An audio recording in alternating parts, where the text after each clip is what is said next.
Now here's Jerry Lee Lewis once again. Jerry Lee Lewis is forever immortalized as one of rock and roll's most influential pioneers. His captivating stage presence, catchy tunes, and instrumental talents made him a music titan, with more than 40 albums released over a 7 decades long career. Like Elvis Presley and Johnny Cash, who rose to fame around the same time, his career was both wildly successful and fraught with controversy. While his musical talents led fans to nickname him rock and roll's first great wild man, his offstage reputation earned him another, more sinister name, The Killer. And there was one particularly outlandish scandal in Lewis's early days that shocked the world and promised to end his rock star status overnight. Jerry Lee Lewis was born on September 29, 1935 in Faraday, Louisiana, to Elmo Kidd Lewis Sr. and Mary Mamie Heron Lewis. The country was in the midst of the Great Depression at the time, and as such, the East Louisiana farming family struggled to make ends meet. To try and support his wife and children, the elder Lewis worked as a carpenter and also bootlegged, with the latter possibly playing a role in his son's disregard for the law. When he was 9 years old, Lewis began playing the piano with his two cousins, Jimmy Swaggart, who later became a popular Pentecostal televangelist, and Mickey Gilley, who himself pursued a career in country music. However, they weren't Lewis's only musical influences. The youngster frequently listened to the radio and took inspiration from both black musicians travelling through the area and his piano-playing cousin, Carl McVoy. And this wouldn't be the first time he'd take something from one of his cousins. From Faraday, Louisiana, Jerry Lee Lewis. Lewis showed enough talent and interest in the piano that his parents mortgaged their farm to buy him his own. He performed his first show on November 19, 1949, alongside a country and western band at a local car dealership, with the audience going crazy for his rendition of Stick McGee's Drinkin' Wine, Spodey Doody. It wasn't long before Lewis caught the stage bug, playing the piano at school assemblies and talent shows, but his mother threatened to end his mainstream music career before it ever even got off the ground. She enrolled him in an evangelical Bible school in Texas so he could focus solely on singing religious music. His stint there was short-lived, however. After he performed a boogie-woogie rendition of the evangelical song My God Is Real at a school assembly, he was called into the dean's office and expelled on the spot. Unsurprisingly, this wouldn't be the first time Lewis's actions would get him in trouble with authority. Some might call this a turning point in Lewis's life. With no real formal education, he decided to pursue music full-time. What did he have to lose? Back home in Louisiana, Jerry Lee Lewis began performing at clubs, becoming one of the first musicians to hone the new style of rock and roll that was beginning to emerge. He released his first demo in 1952 and eventually made the jump to the music capital of America, Nashville, Tennessee. Unfortunately, the move didn't go all that smoothly. Lewis was turned down by the Grand Ole Opry, which meant he was stuck performing gigs in local bars and clubs. It wasn't until an audition for Sun Records in 1956 that things looked to be turning around. His performance of an original piece and a cover of Ray Price's Crazy Arms scored him a contract with the label, and it wasn't long before he was recording his own music and working with the likes of Johnny Cash, Elvis Presley and Carl Perkins. Almost immediately, Lewis's music sparked public backlash. And you've had what one could describe as a very wild lifestyle. No, Jerry Lee Lewis style. America was still in an era of modesty. When Jerry Lee Lewis came on the scene, the Hays Code was still in place in the movie industry after all, and his songs, including his biggest hit, Great Balls of Fire, were considered too risque for radio. In fact, there were calls for stations to boycott the artist. And it wasn't just the public who had an issue with Lewis's music. He himself was troubled by the stuff he was releasing, with Johnny Cash later telling the press that the musician, who was a devout Christian, questioned whether his songs would lead him and his fans to hell. Despite the controversy, audiences seemingly couldn't ignore Lewis. Not only were his songs catchy, but his stage presence was otherworldly. Unlike other piano players, he made his performances a show, kicking the bench aside, pounding the keys with his heel, and even standing atop the instrument. Even if you didn't like his music, it was nearly impossible to keep your eyes off of Lewis when he was on stage. But just as his career was taking off, a shocking controversy threatened everything he'd worked for. Jerry Lee Lewis's personal life was kept relatively private, that is, until his 1958 UK tour. Unlike today, where everyone knows pretty much everything about their favourite stars, this would shock his fan base to their core.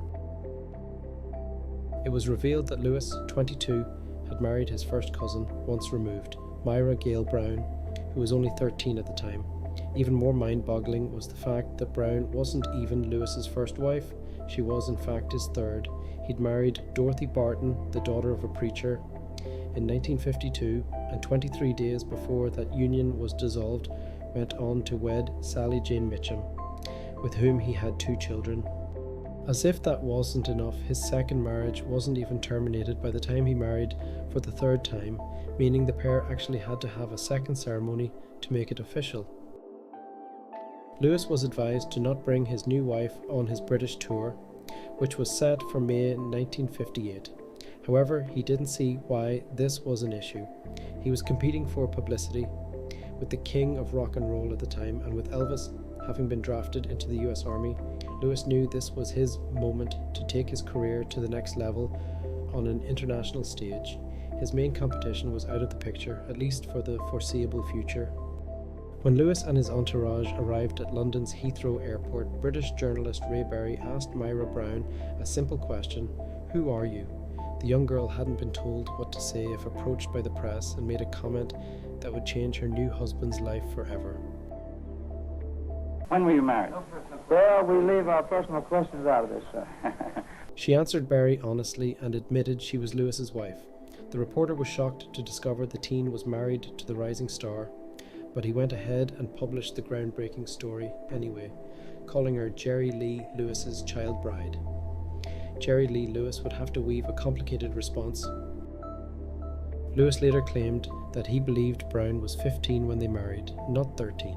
This was likely a way to get around the newly amended marriage laws in Mississippi, which had changed the minimum marriage age for women from 12 to 15 years old in 1957.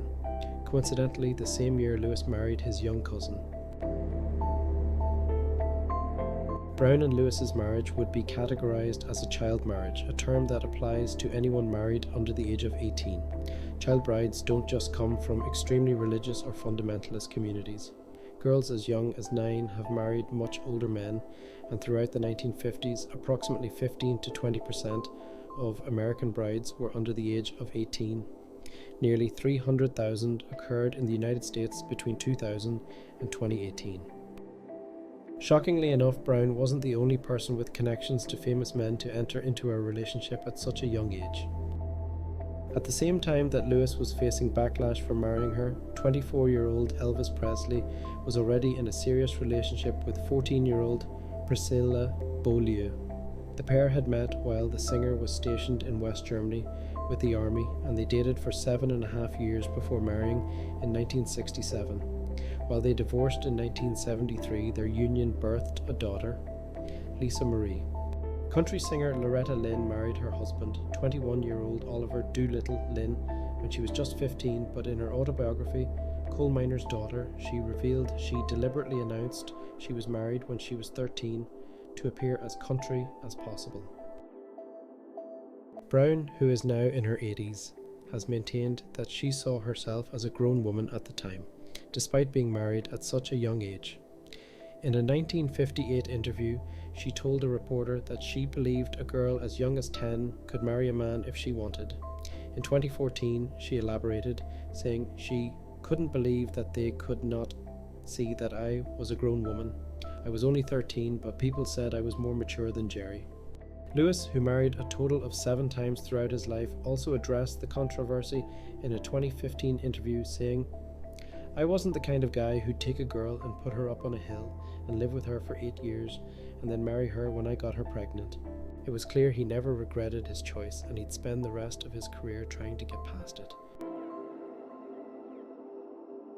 Jerry Lee Lewis tried to get around the scandal of his marriage to Myra Brown, but the consequences were swift. Within a matter of days, his UK tour was cancelled, with the musician having only played 3 shows. Radio stations stopped playing his music, and he was lucky to perform at cheap bars and clubs. Sure, they weren't the huge venues he'd booked before arriving in London, but at least he was able to make some money. But this didn't stop Lewis from mounting a surprising comeback. He just had to make his fans forget what he did. It would take another decade for the scandal to blow over and allow Lewis's career to take off in the late 60s and 70s.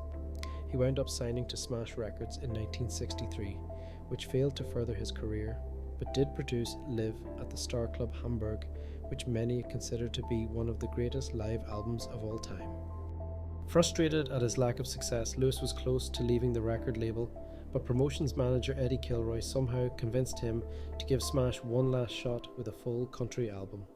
Lewis recorded a cover of Jerry Chestnut's Another Place, Another Time, which, to everyone's surprise, immediately climbed the country music charts, ushering in a new era that saw him score 17 top 10 hits on the Billboard Country Chart.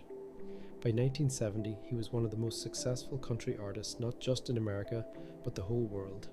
However, he still couldn't escape making headlines for all the wrong reasons. You were first married when you were 14 years old. 15. At the same time his career was seeing a resurgence, turmoil began to define Jerry Lee Lewis's personal life. The musician just couldn't escape it.